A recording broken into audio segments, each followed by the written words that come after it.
소중한 나 무한행복.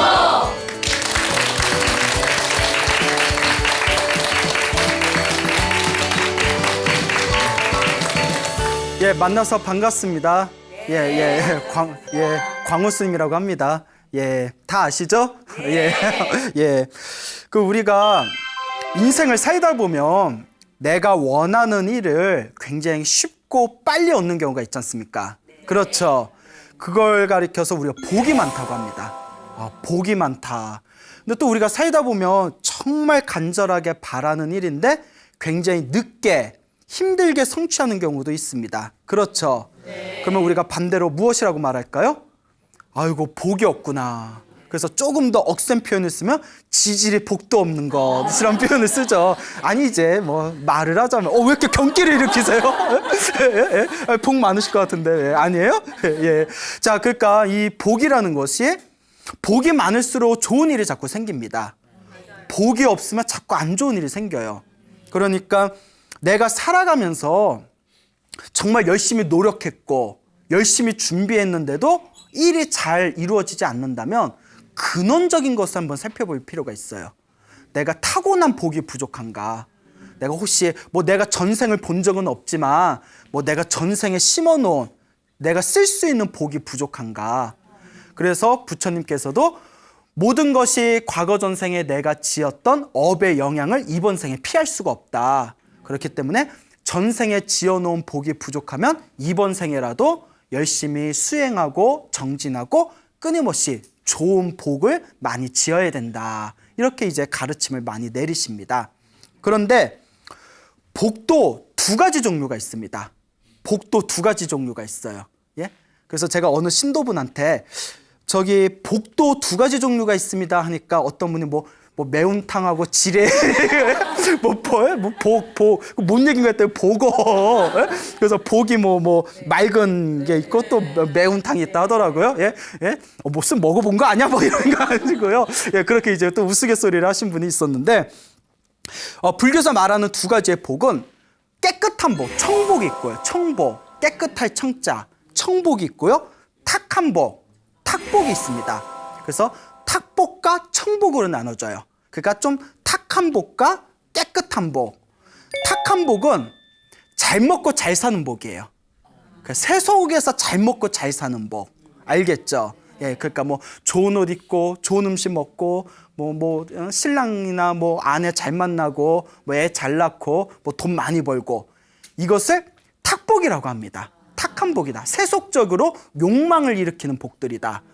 그러면 반대로 청복, 깨끗한 복은 무엇이냐? 수행의 복을 청복이라고 합니다. 그러니까 나는 세속에서 이렇게 아둥바둥 사는 것보다 내 마음을 닦고 싶고 착하게 살고 싶고 명상을 하고 싶고 수행을 하고 싶고 깨달음을 얻을 수 있는 복, 그걸 무슨 복이라고 한다? 청복이라고 합니다. 자, 그럼 여러분, 탁복이 좋으세요? 청복이 좋으세요? 이게 뭡니까? 아니, 너무 큰 소리로 탁복이라고 하시네요. 탁복이 더 좋으세요? 우리는 어쩔 수 없는 중생인가 봐요. 중생이 그렇지 뭐. 많은 분들은 사실 탁복을 원합니다. 그래서 실제로 우리 절에 오셔서 신앙생활을 하시는 많은 불자님들도 사실 깨달음의 청복보다는 우리 집안 식구 잘 됐으면, 장사 잘 됐으면, 다들 건강했으면 하는 탁복을 위해서 절에 오시는 분이 사실 더 많을 수도 있습니다. 자, 이 탁복과 청복이라고 나누었을 때 탁복 같은 경우에 여러분들 주변에 보면 굉장히 잘 먹고 잘 살고 잘 나가지만 굉장히 좀 안 좋은 언행을 일으키면서 우리 불교식은 말하면 안 좋은, 좋지 못한 악업을 지으면서 살아가는 분들 보셨죠? 그런 분들이 잘 먹고 잘 사는 탁복은 있지만 지혜가 부족해서 그렇다고 합니다. 지혜가 없다. 그래서 복은 있는데 무엇이 없다? 지혜가 없다. 그러니까 탁복은 있는데 지혜가 없다라고 얘기를 하죠. 청복, 그러니까 지혜가 있어요. 이렇게 몇 마디를 나눠도 뭔가 깊이가 느껴지고 항상 이제 착하고 선업을 지으려고 노력하고 이렇게 마음을 닦기 위해서 수행을 하시고 농담이고요. 자, 그런 것을 우리가 청복이 있다라고 하죠. 반대로 지혜는 있다. 근데 실제로 불교의 역사를 봐도 굉장히 수행에 깊은 도인 스님인데도 이렇게 먹고 사는 문제가 힘들었던 스님들이 계십니다. 무슨 말인지 알죠? 이걸 가리켜서 지혜는 있는데 무슨 복이 없다? 탁복이 없다. 그래서 지혜는 있는데 복이 없다. 그러니까 뭔가 깨달음의 경지는 얻었는데 깨달음의 경지는 얻었음에도 불구하고 먹고 사는 건 좀 힘들고, 예? 그런 것들을 이제 말할 수가 있겠죠. 예를 들어서 깨달음하고 수행하고 전혀 상관없는 사람인데 뭐 강남에다가 빌딩을 막 10층짜리를 져요. 무슨 말인지 알겠죠? 그 사람은 탁복이 있는 거예요. 그걸 10층짜리 집을 지을 수 있는 탁복이 있는 거예요. 어떤 분은 깊은 명상을 통해서 우리 중생들이 얻을 수 없는 깨달음의 경지를 얻었는데도 어디 절에다가 자기 짐 하나 놓을 그런 방이 하나 없는 스님들이 있을 수도 있어요. 그분은 지혜는 있지만 무엇이 없구나? 탁복, 복이 없구나 라고 얘기를 합니다. 그러니까 각자 나에게 주어진 그 지혜라든가 그 복의 그 어떤 연관들이 서로 중생들마다 서로 달라요. 그러니까 내가 과거 전생에 어떤 업을 지었냐에 따라서 조금씩 바뀝니다. 그럼 제일 좋은 건 뭘까요? 복도 있고 무엇도 있는 거. 그렇죠. 지혜도 있는 거. 예? 복도 있고 지혜도 있는 걸 최고로 칩니다. 예? 우리 중생은 욕심이 많잖아요. 예? 그래서 흔히 이런 얘기 하잖아요. 너는 배부른 돼지가 좋냐? 배고픈 소크라테스가 좋냐? 그럼 막 우린 진지하게 고민하거든요. 예? 진지하게 고민하잖아요. 나 밥도 많이 먹는데 나 어떻게 해야 되지? 예? 근데 고민할 필요 없어요. 뭐가 되면 좋아요? 그렇죠. 배부른 소크라테스가 되면 좋죠. 그렇죠. 근데 그게 쉽지는 않아요. 그 복과 지혜를 함께 얻는 것이 쉽지는 않습니다. 그래서 우리 불교에서는 복해쌍수라는 말을 합니다. 복과 지혜를 어떻게 해라? 쌍수하니까 뭐 쌍꺼풀 수술 이게 아니라 복도 있고 지혜도 있으면 좋은 병원에서 좋은 의사한테 쌍꺼풀 수술 받나 보다 이렇게 해석하지 마시고 복도 지혜도 쌍수 함께 닦는다. 두 개를 함께 닦는다는 뜻이에요. 복과 지혜를 함께 닦는다. 그게 가장 이상적이겠죠. 그 부처님 경전에 보면 이런 내용이 나옵니다. 머나먼 과거 세상에 지금 석가모니 부처님 이전에 다른 부처님 다른 세상에 두 명의 형제가 있었답니다. 이 두 명의 형제들이 너무 부처님의 가르침이 좋아서 두 명이 이제 출가를 합니다. 그런데 형이 되는 스님은 오직 계율을 지키고 명상 참선만 하고 경전만 공부만 했대요. 그리고 남들에게 베풀 줄을 몰랐대요. 그냥 딱 자기 공부만 했대요. 오직 자기 공부. 예. 동생은 공부를 했다 안 했다? 공부는 안 하고 무조건 밖으로 돌아다니면서 사람들한테 베푸는 것만 좋아했대요. 공부는 열심히 그냥 사람들한테 이것도 주고 저것도 주고 절에 뭐 있는 뭐 무도 캐가다가 뭐 주고 뭐 하여튼 사람들한테 베푸는 건 좋아하는데 수행을 하지 않았대요. 그 두 분이 이제 세상을 떠나게 됩니다. 다음 생에 이제 석가모니 부처님 시대에 이제 태어나게 돼요. 자, 형은 스님으로 태어났답니다. 형은 이제 태어나서 스님이 됐대요. 그거 열심히 수행을 했대요. 그리고 전생에 또 열심히 수행했던 힘에 의해서 깨달음을 얻게 됩니다. 깨달음을 얻은 성자가 돼요. 그래서 불교에서는 모든 욕망과 번뇌가 사라진 깨달은 성자를 아라한이라고 부릅니다. 들어보셨죠? 아라한. 그래서 우리 절에 가면 나한전이라고 있잖아요. 아라한들을 모셔놓은 절, 나한전이라고 있습니다. 예, 다 아시죠? 예, 근데 표정이 뭐 이렇게 예, 그래요. 자, 아라한이 되세요. 예, 완전한 깨달음을 얻은 성자 아라한이 되시고 동생은 코끼리로 태어납니다. 왜? 지혜를 안 닦아서 내 마음을 닦지 않고 마음 수행을 안 했기 때문에 뭔가 마음에 어떤 번뇌 때가 있었나 봐요. 코끼리로 태어나게 돼요. 코끼리로 태어났는데 놀라운 반전이 생깁니다. 아라한이 된 그 전생의 형이었던 스님은 아라한이 되신 스님은 전생에 자기 공부만 열심히 했기 때문에 이번 생에 깨달음을 얻은 성자가 쉽게 될 수 있었어요. 그런데 사람들한테 전생에 하나도 베풀 줄을 몰랐기 때문에 깨달음을 얻었는데도 이번 생에 먹고 살기가 힘들었대요. 옷 한 벌 구하기도 힘들고 밥을 비리러 나가도 깨달은 성자면 사람들이 성자가 오셨다고 막 공양 올릴 것 같잖아요. 전생에 베풀어 놓은 게 없으니까 사람들도 몰라보는 거예요. 그래서 항상 배가 고프고 항상 추웠대요. 깨달음을 얻은 분이. 여러분 좀 반전이죠? 예, 그러니까 자꾸 공부해야 돼요.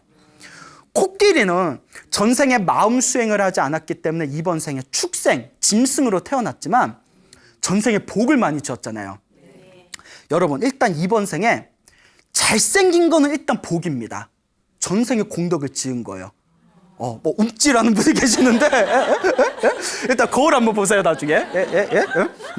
그래서 잘생긴 거는 전생에 지은 복입니다. 실제로 우리 주변에 보면 똑같은 실수를 했는데도 좀 더 예쁘거나 잘생기면 왠지 어떤 마음이 들어요?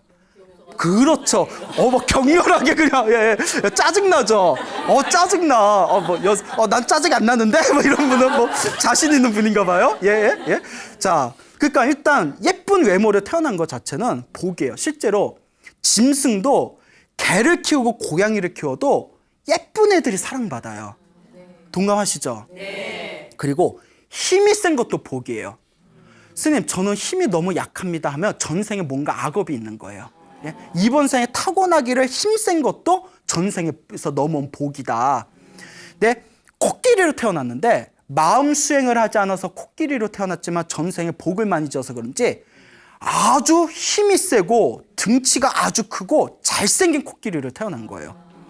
그래서 그 나라에 어떤 큰 전쟁이 일어났을 때 그 코끼리가 앞에 나가서 힘이 워낙 세니까 수많은 적들을 무찔렀대요. 그 코끼리가. 그래서 이제 왕이 그 코끼리를 이제 궁전으로 이제 데려와가지고 왕이 직접 키웁니다. 그래서 전생에 복을 많이 지니까 힘도 세지, 잘생겼지, 그리고 전쟁터에서 큰 공을 세웠으니까. 여러분, 우리가 전쟁이 일어났을 때 불교적으로 보면요, 전쟁이 났을 때 이기는 것도 복하고 관계가 돼 있대요. 복 없으면 이길 것 같은 것도 질 수가 있답니다. 실제로 뭐 지금 현대전을 어떻게 비교하기는 뭐하지만 삼국지나 뭐 초안지 같은 책을 보면 다 이긴 싸움인데 갑자기 져버린다거나 질 것 같았는데 하늘의 운이 따라서 이기는 경우가 있잖아요. 그래서 불교에서는 전쟁도 복에서 많은 차이가 난다라는 그런 가르침이 있습니다. 그러니까 복은 우리 삶의 실생활 그 곳곳에서 발휘하는 힘이에요. 복이 없으면 일 잘 안 풀리고 복이 있으면 뭔 짓을 해도 잘 풀려. 예, 막 격렬하게 동감하시잖아요. 인생을 살아본 분은 알아. 예. 그러니까 이제 전쟁터에서 크게 승리를 하니까 이 왕이 금은보화로 장신구를 만들어서 코끼리에다가 옷을 입혀주고 다 보석이야. 예. 그리고 항상 음식도 인간이 맛볼 수 없는 최고로 좋은 음식만 먹이는 겁니다. 예. 비록 축생으로 태어났지만 전생에 무엇을 지은 게 많아서? 복을 지은 게 많아서. 근데 이제 하루는 아란 스님이 이제 마을에 들어갔는데 며칠 동안 굶었대요. 밥을 얻지 못해서. 그래서 너무 배가 고파가지고 깨달음을 얻었는데도 참 그렇게 복이 없으니까 밥 하나 구하기가 힘드네요. 돌아다니다가 저기 궁전 옆을 지나가는데 그 온몸에 그냥 황금으로 장식을 한 코끼리를 보게 됩니다. 코끼리를 보게 돼요. 근데 코끼리를 보는 순간 깨달음을 얻으신 성자잖아요. 전생에 누구구나, 동생이구나라는 걸 알게 돼요. 야, 나는 인간으로 태어나서 깨달음을 얻었는데도 나는 이렇게 밥 굶고 다니고 쟤는 참 코끼리로 태어났는데도 어떻게 인간보다도 더 잘 사냐. 제가 그걸 격렬하게 느꼈던 게 오래전에 우연히 신문에 본 적 있어요. 신문에 무슨 해외 토픽 같은 게 나왔는데 인터넷 신문이었나? 하여튼 그 힐튼 호텔의 상속녀라는 여자가 있어요. 예? 누구죠? 페리스 힐튼이잖아요. 예? 힐튼이 치와한가 애완견이 있더라고요. 애완견이 이렇게 치와를 안고 있는 사진인데 그 해외 토픽의 내용이 뭐냐면 페리스 힐튼 자기 애완견 개집이 우리나라 돈으로 3천만 원짜리. 예? 야, 예? 그 순간 야, 개팔자가 그러니까 개로 태어났지만 전생에 복이 많은 거예요. 예? 아니 내 통장을 봐도 3천만 원이 내 통장을 봐도 어떻게 걔가 나보다 더 잘 살아? 예? 순간 웃겠어요. 예, 이제 웃자고 한 말이고. 자, 그래서 진짜인 것 같아요. 예. 자, 페리스 힐튼 그래서 이런 경우 많이 보잖아요. 그러니까 그 코끼리 전생에 아우였던 코끼리를 보면서 금은보화로 다 옷을 입고, 예? 자기는 며칠 동안 쫄쫄 굶었는데 막 온갖 진수성찬을 맛보고 있는 코끼리를 보면서 앞으로 딱 갑니다. 가서 뭐라고 했을까요? 나 좀 줘, 뭐 이랬을까요? 예? 다 귀에다 뭐라고 속삭였대요. 뭐라고 속삭였냐면 너도 나도 틀린 거다. 너도 틀렸고 나도 틀렸다.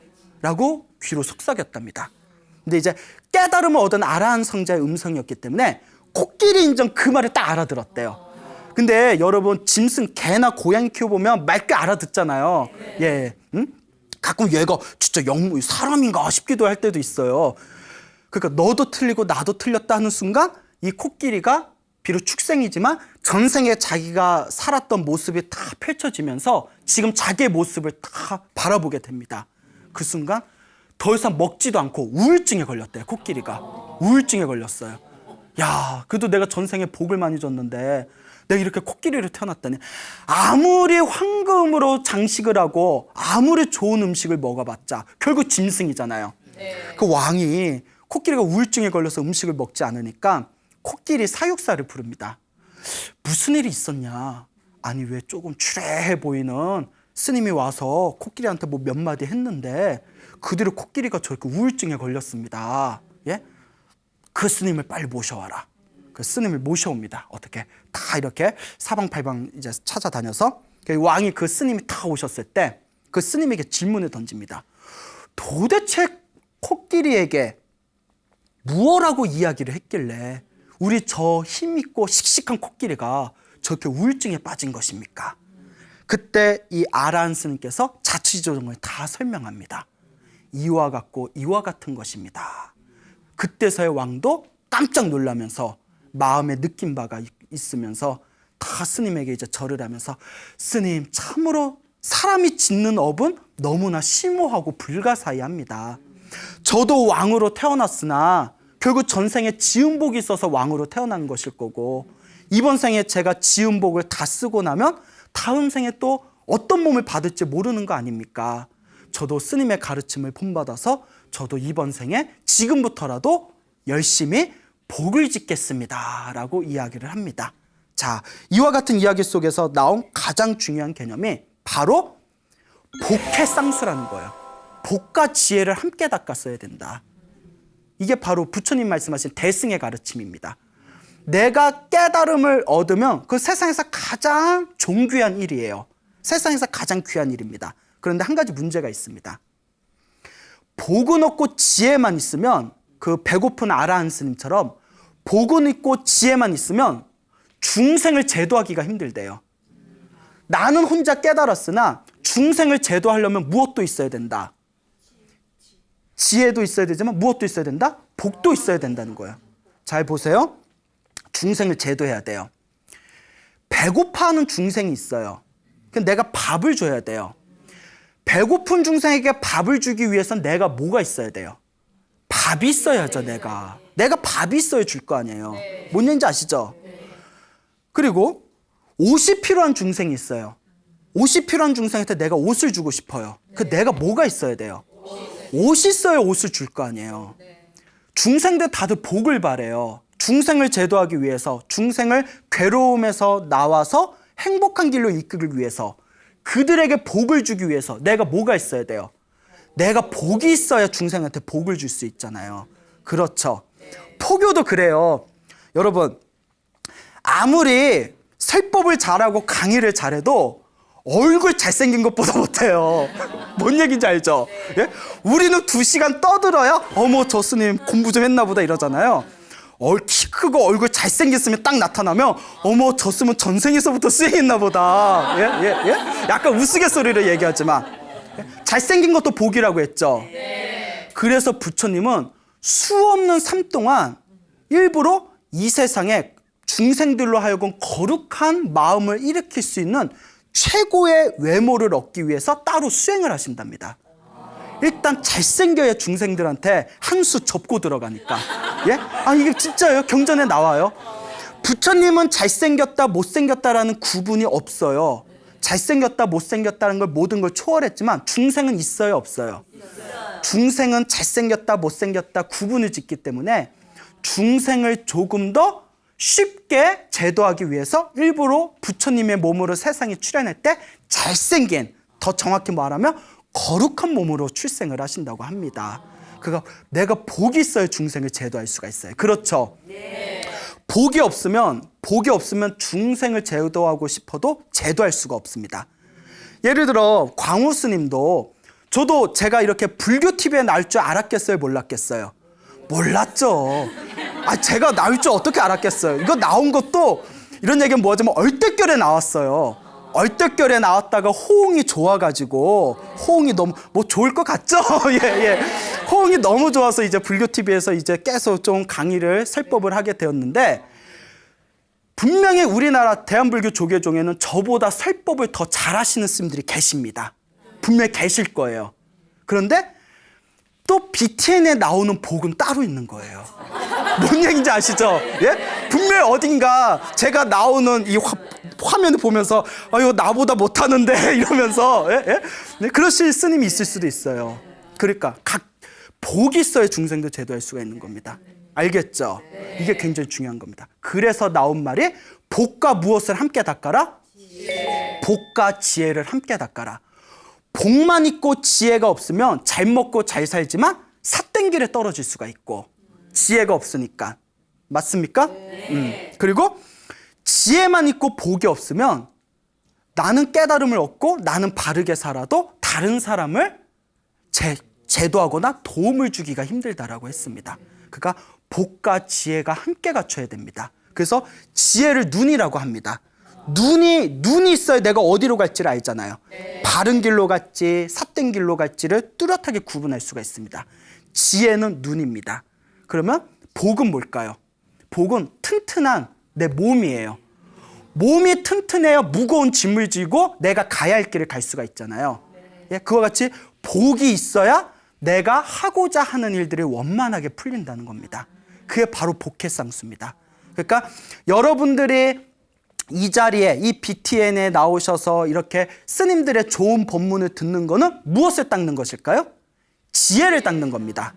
부처님의 가르침이 이런 거구나. 부처님의 법이 이런 거구나. 자, 지혜를 닦았으면, 귀로만 듣고 머리로만 있으면, 머리로만 있으면 다음 생에 사람으로 태어나서 이렇게 좋은 부처님의 법문을 들은 그 공덕으로 머리는 똑똑할 수 있어요. 지혜는 있을 수 있어요.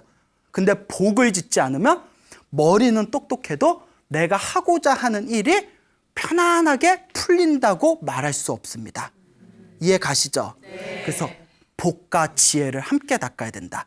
우리 주변에 그런 분들 많잖아요. 머리는 정말 똑똑해. 어렸을 때부터 수제 소리 들었어요. 막 영재 소리 들었어. 어머 우리 저기 우리 철이 엄마는 좋겠어. 애가 저렇게 똑똑하니까 나중에 엄청 큰 인물 돼서 효도할 거 아니야. 예? 근데 나중에 맞상 그 철이 영재고 천재라고 소문났던, 수재라고 소문났던 애가 대학을 졸업하고 나서도 정작 일이 잘 안 풀린다거나, 그런 경우 보신 적 있어요? 네. 예, 있나 보구나.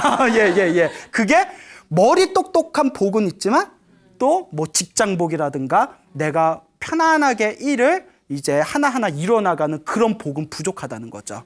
그래서 복과 지혜를 함께 닦아야 된다. 이것을 꼭 명심하시길 바랍니다. 그래서 나온 속담 중에 하나가 불교 속담인데 인터넷 치면 나올 거예요. 여러분 처음 듣는 걸 겁니다. 그런데 옛날부터 있었던 속담이에요. 나한 중에도 모래 쪄먹는 나한이 있다라는 속담이 있습니다. 나한 중에도 나한이 모래를 쪄먹는다. 모래 쪄먹는 나한이라는 속담이 있어요. 자, 여러분 나한전이라고 아시죠? 나한전에 가면 그 아라한의 준말이에요. 아라한의 뜻이 깨달음을 얻은 성자라는 뜻도 있지만 공양받을 만한 분이란 뜻이 있어요. 우리 신도가 공양을 올리면 공양을 받을 만한 분이다. 왜 그런 말이 생겼냐면 깨달음을 얻은 아라한한테는 쉬어 빠진 쉰물을 올려도 엄청난 복을 받는데요. 예? 그러니까 쉬어 빠진 쉰물을 올리고 다 그냥 막 모래알같이 푸석푸석한 밥을 올려도 그냥 올린 것만으로도 복을 받는답니다.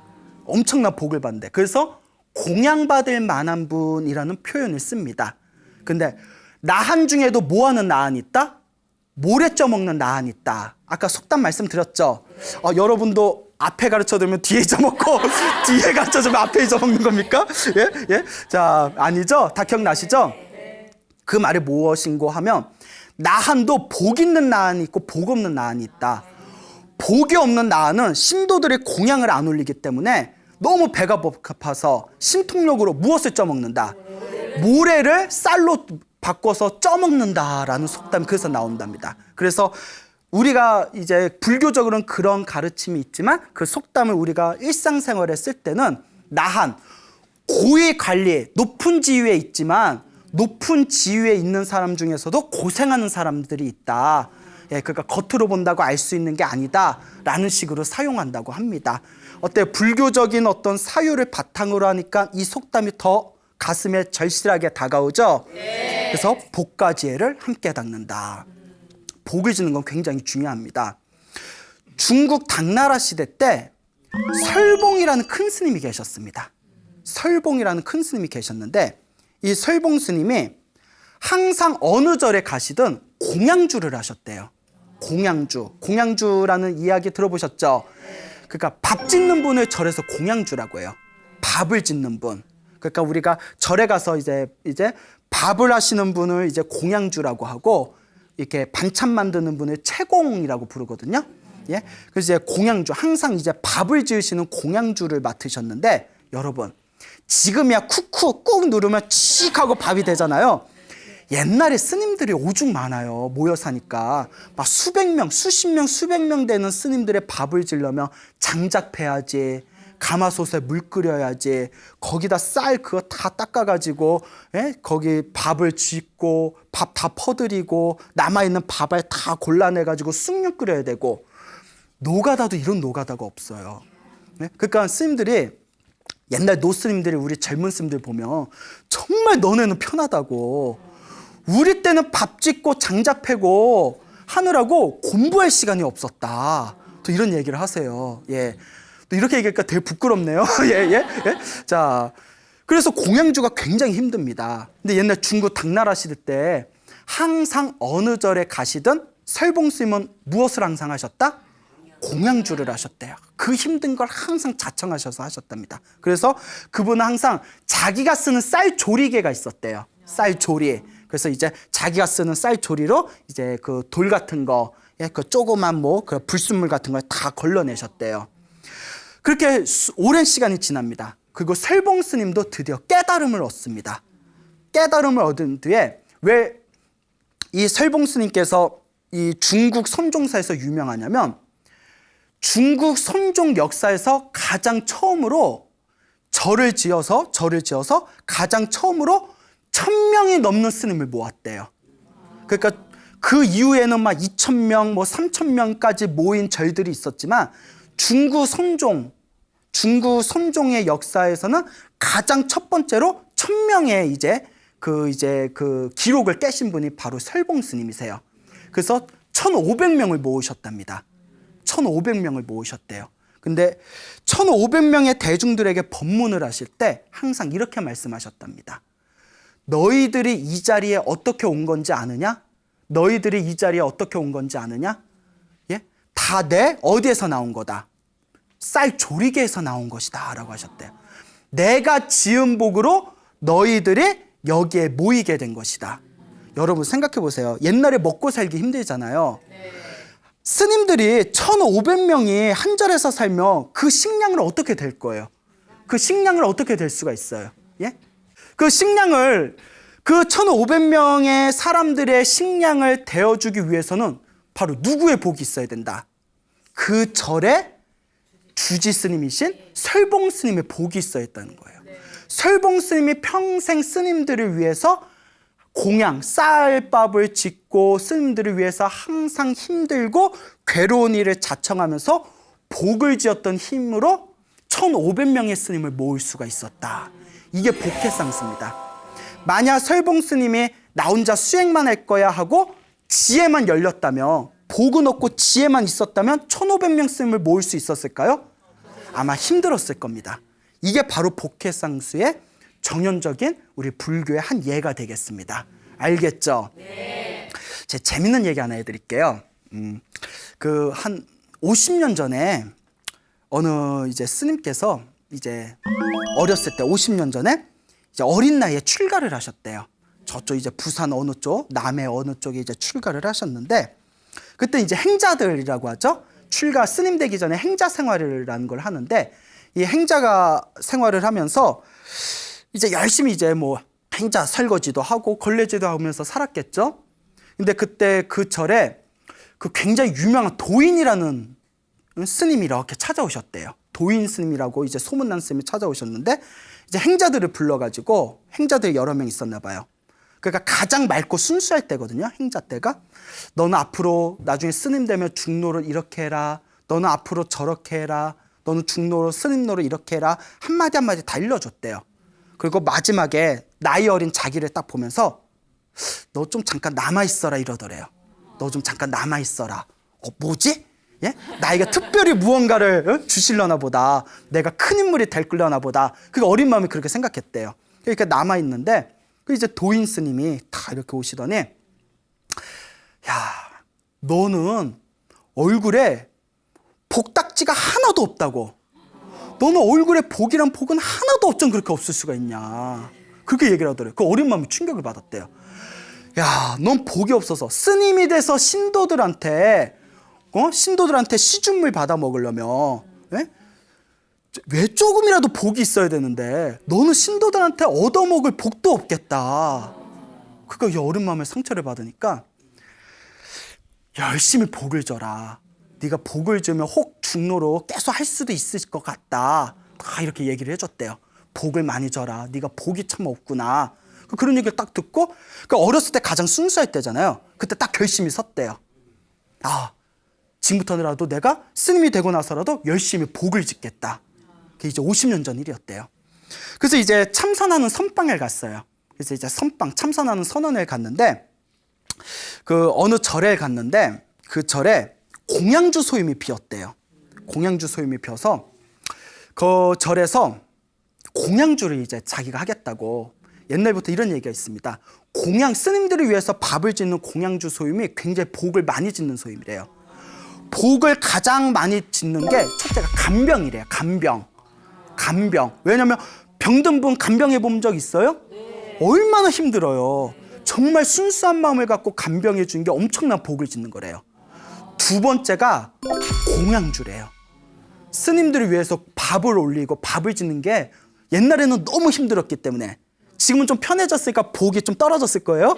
옛날에는 아까도 말씀드렸다시피 장작도 펴야 되고 물도 기어야 되고 가마솥에 져야 되니까 스님들을 위해서 공양주 하는 게 간병 다음에 두 번째로 제일 큰 복이었대요.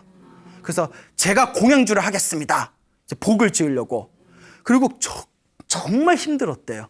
너무 힘들어가지고 막 온몸 막 손하고 발에 다 트고 그리고 옛날에 겨울에 이제 뜨거운 물도 아낀다고 그러니까 이제 샤워도 매일 못했대요. 지금이야 이제 시설이 좋으니까 저도 뭐 샤워를 뭐 여러 번 하루에도 여러 번 하고 딱 봐도 깨끗해 보이지 않아요? 아니에요? 자 이제 그 샤워하지만 옛날에는 겨울에 이제 뜨거운 물이 부족하니까 이제 저기 목욕하기도 힘들었대요. 그래서 뭐 보름에 한 번씩 했대요. 삭발할 때 겨울에 목욕을. 그래서 굉장히 더러운 얘기 하나 해드릴게요. 이렇게 발도 제대로 못 닦으니까 이렇게 겨울에 등산 한번 싹 갔다 와서 차방에 가서 녹차를 마시면 양말이 축축해질 대로 이렇게 발에 땀이 난대요. 그러면 이제 양말을 벗어가지고 이렇게 손가락으로 쫙쫙 밀면 발대가 이렇게 뭉쳐서 나온대요. 예, 이런 반응을 원했어요. 예, 더럽죠. 예. 그 정도로 그렇게 이제 열악했대요 옛날에. 거기서 3년을 공양주를 하셨대요. 3년을 공양주를 하시고 3년 동안 얼마나 힘들었겠어요. 3년 동안 쉬지 않고 수십 명 스님한테 계속 밥을 진 거예요. 여러분들 같으면 하겠어요? 그것도 무료로. 예, 그렇죠. 한 연봉 1억 되면 뭐 한 번 3년, 예? 까짓거 3년 한 번 인생 뭐 물들어오면 노젓는다고, 예? 예? 연봉 1억이면 내가 한번 해보겠다. 뭐 이런 분들 계실 거예요. 근데 그것은 이제 복 짓는 마음으로 무료로 3년 동안 공양주를 하시고 그 뒤에도 이제 선방을 열심히 다니셨는데 그토록 그 도인이라고 소문난 스님한테 너는 얼굴에 복이 하나도 없다라고 그런 소리를 들었던 스님이 그 뒤에 이제 연세가 좀 드셔서 내가 이렇게 신도들한테 공법 얻어먹었으니 나도 이제 신도들한테 은혜를 갚아야 되겠다 하고 이제 저기 절을 좀 지으셨대요. 불사를 하셨는데 웬걸 손 닿는 것마다 불사가 다 잘 됐대요. 그래서 사람들이 구름같이 모여서 막 모르는 사람 신도도 스님 불사한다는데 이거 쓰세요. 이거 쓰세요. 스님 뭐 얼마 필요하세요? 사람 복이 없다는 스님이. 그래서 어느 절인지 밝힐 수는 없지만 이름만 대면 다 알만한 큰 절에 주지까지 사셨어요. 그래서 그분이 이게 비하인드 스토리예요. 그분이 뒤에서 하는 얘기가 그때 내가 3년 동안 뭐 온몸 그냥 손하고 발이 다 트일 정도로 고생해가면서 수행 열심히 하는 스님들을 위해 공양주한 복으로 내가 여기까지 온 것 같다. 이런 말씀을 하시더라고요. 그 말을 듣는 순간 저도 공양주 하려고 예? 아 나도 밥이나 지어야겠다. 예? 아 나도 복이나 지어야겠다. 막 이랬는데 예 글쎄요 뭐 근데 그 당시 50년 전 공양주하고 지금 틀리죠. 지금도 공양주는 절에서 힘든 소임이지만 많이 편해진 건 사실이죠. 그렇죠. 네. 그래서 저는 이 이야기를 듣고 이런 생각이 들었습니다. 그 스님은 복이 없는 게 아니다. 복이 없었으면 그 도인 스님도 못 만났어요. 그 도인 스님을 만난 게 신의 한 수였어요. 예? 그리고 정말 복이 없는 사람은 그런 얘기 들어도 실천 안 해요. 정말 복 없는 사람은 아무리 좋은 얘기 해줘도 속으로 자기 귀에 달콤하지 않으면 삐지고 막 기분 나빠하고 심지어는 니나 잘해라 막 이러고 니나 잘해라 그렇잖아요. 남 얘기 같지 않죠? 네. 그런 스님을 만나서 그런 조언을 듣고 그것을 실천할 수 있는 것 자체가 이 스님은 정말 최고의 복을 타고났구나. 그래서 복 중에 최고의 복은 좋은 스승을 만나는 복이고 좋은 가르침을 받아서 실천할 수 있는 복입니다. 여러분 그러니까 좋은 스승 만나기를 항상 발언하셔야 됩니다. 예, 이와 같이 복 짓는 게 굉장히 중요합니다. 예, 그러니까 자신의 운명을 바꿔버린 거예요. 그래서 실제로 불자님들 중에서도 스님 멋모르고 절에 왔다가 뭐 그 절에 뭐 휩싸여서 그냥 절에 오는 게 좋아서 절에서 봉사활동 열심히 했더니 몇 년 지나고 나서 집안이 되게 편안해지고 일이 잘 풀리는 경우가 많습니다. 뭐 저희 집도 봉사를 한 몇 년 했더니 집안이 굉장히 잘 풀렸습니다. 그게 복 지은 거예요. 알겠죠? 그게 복 지은 겁니다. 그리고 우리가 복 짓는 절에서 복 짓는 가장 좋은 방법이 첫째가 간병이라고 했죠. 병 간호한 거. 간병비 받으면서 병 간호하면 그 의미 없어요. 예, 그거는 기브 앤 테이크이기 때문에 예? 예? 받은 만큼 해야지. 뭐 이거는 예? 정말 마음을 우러러서 자기가 이렇게 정말 좋은 마음으로 누군가를 간호하는 거는 아주 뛰어난 복이고요. 그래서 어떤 분이 뭐 시아버지나 시어머니가 너무 아프셔서 제가 이렇게 간병하느라 절에 못 갑니다. 부처님한테 죄스럽습니다. 할 때 제가 그런 얘기하지 말라고. 간병이야말로 최고의 복이라고. 혹시 시아버지 간병하면서 뭐 받는 거 있어요? 네 이러면 스님 우리 가족 간병하는데 뭘 받아요? 그 최고의 복이라고. 정말 자기가 마음 내서 하는 거잖아요. 절에 오지 않아도 부처님이 기뻐하실 거라고 이렇게 말씀드린 적이 있었죠. 그렇기 때문에 첫 번째가 간병이고 두 번째가 공양주고. 근데 이제 옛날 공양주하고 지금 공양주는 좀 차이가 있죠. 옛날에는 정말 힘들었으니까. 세 번째가 화장실 청소래요. 화장실을 불교에서는 뭐 해우소라고도 부르고 해우소도 수십 년 전에 한국에서 생긴 말이에요. 저기 이제 통도사의 극락암의 경봉 스님이 이제 근심을 푸는 곳이다 해서 해우소라고 했는데 원래는 정통이라고 불렀어요. 정통. 깨끗할 정자를 썼어요. 항상 깨끗해야 된다. 네, 생각해 보세요. 지금 해우소는 완전 반딱반딱 수세식이잖아요. 예? 예? 그 락스 확 뿌리고 착착착착 하고 그렇잖아요. 옛날 화장실 얼마나 더러웠겠어요. 막 구더기, 막 푸세시, 뭐 깨끗한 척. 예? 예? 다 우리 배에서 나온 건데. 예? 옛날 수백 명 스님들이 쓰는 화장실을 생각해 보세요. 냄새부터가 장난 아니겠죠. 화장실, 옛날에 그 화장실 청소가 그렇게 복을 많이 받았대요. 복 짓는 거예요. 떼요. 예? 근데 지금 나도 복 짓고 싶어서 화장실 가보면 너무 깨끗해. 예? 예? 예? 예? 그래서 이제 그런 것들을 봤을 때 근데도 깨끗하더라도 화장실은 더러운 곳이잖아요. 마음을 내서 화장실 청소하는 건 굉장히 큰 복을 짓는 겁니다. 그래서 우리가 이렇게 있는 사찰에서 화장실 청소 봉사하시는 신도분들은 복을 많이 짓는 거예요. 예, 실제로 그렇습니다. 그래서 중국의 송나라 시대 때 설두라는 큰 스님이 계셨어요. 이 설두 스님이 젊었을 때 항상 어딜 가든 화장실 청소를 자청하셨답니다. 그래서 그 복이 있어서 그런지 지금에도 중국 불교의 역사에 남는 큰 스님이 되셨습니다. 이와 같이 복 짓는 게 중요합니다. 예전에 어느 노보살님께 들은 얘기입니다. 이 노보살님께서 자기가 딸이 있는데 딸이 날라리래요. 너무 딸이 날라리니까 너무 괴롭고 힘들어서 딸 걱정 때문에 큰 스님을 찾아갔대요. 그 스님이 네가 복이 없으니까 그런 딸을 만난 거라고. 이거 무서운 얘기예요. 네? 자네가 복이 많으면 좋은 딸을 만났겠지. 자네가 복이 없으니까 그런 딸을 만난 거라고. 그러니까 절대 딸을 원망하지도 말고 누구를 원망하지도 말고 절에 가서 업장소멸, 기도 열심히 하고 봉사를 많이 하라고, 복을 지으라고. 그 말에 딱 충격을 받고, 그렇잖아요. 내가 전생에 복이 없어서 이런 딸을 만났구나. 예? 그리고 열심히 기도를 하고 봉사를 했대요. 몇 년을 열심히 했는데 효과가 있었을까요? 없었을까요? 없었어요. 예. 아니요, 또 계속 들으세요. 왜 이렇게 성격이 급해? 예? 처음에 몇 년 했을 때 효과가 없어서 큰 스님이 다시 찾아갔더니 네가 얼마나 복이었으면 이렇게 했는데도 효과가 없겠냐고. 더 하라고.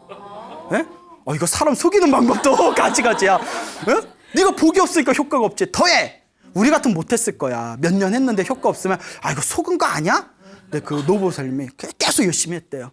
기도도 열심히 하고 새벽 기도도 나가고 매일매일 기도하고 화장실 청소도 하고 무슨 절에 큰 행사 있으면 가서 봉사하고. 그리고 그 노보살님이 저한테 직접 해주신 얘기입니다. 딸이 마음을 잘 잡아서 지금 외국에서 남편이랑 잘 살고 있대요. 예, 정말 일이 잘 풀렸다고. 여러분, 운명은 바꿀 수 있습니다. 복과 지혜를 함께 닦으시길 바랍니다. 여러분, 행복해지고 싶습니까? 네. 행복한 삶을 창조하고 싶습니까? 네. 복을 지으십시오. 선업을 지으십시오. 공덕을 쌓으십시오. 복과 선업과 공덕의 힘이 여러분들을 진정한 행복의 길로 이끌어 줄 것입니다. 여기서 마치겠습니다. 소중한 나, 무한한 행복!